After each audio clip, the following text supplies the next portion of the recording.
ಇವ್ರಿಗೆ ಯಾಕ ಹುಷಾರಿಲ್ಲ ಅಂತ ಬೇಗ ಬಾ ಅಂತ ಫೋನ್ ಮಾಡಿದ್ರಲ್ಲ.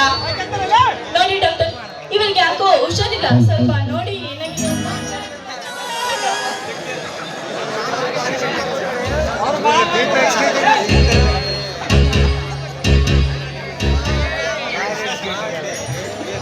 ರೀ, ನಿಮ್ಗಾಗ್ಲೇ 4 ದಿನದಿಂದ ಜ್ವರ ಕಾಣಿಸಿದಂತೆ ಕಾಣುತ್ತದೆ. ಏನು 4 ದಿನದಿಂದ ಜ್ವರವೇ? ಚೈತ್ರ, ನೀನು ಗಾಬರಿ ಆಗ್ಬೇಡ, ನನಗೇನು ಆಗಿಲ್ಲ. ನೀನು ಈ ರೀತಿ ಗಾಬರಿ ಆಗ್ತೀಯ ಅಂತ ನಾನು ನಿನಗೆ ಏನು ಹೇಳಿಲ್ಲಲ್ಲ, ಅಷ್ಟೇ. ನೋಡಿ ಅಮ್ಮ, ಗಾಬರಿ ಆಗಂತ ವಿಷಯ ಏನೂ ಇಲ್ಲ. 4 ದಿನದಿಂದ ಜ್ವರ ಇತ್ತಲ್ಲ, ಅದಕ್ಕೆ ರಕ್ತ ಪರೀಕ್ಷೆ ಮಾಡಿಸಿರಿ. ಹಂಗಾರೆ ಏನಂತ ಸರಿಯಾಗಿ ತಿಳಿತದೆ. ಬನ್ನಿ ನಮ್ಮ ಆಸ್ಪತ್ರೆಗೆ ಹೋಗೋಣ.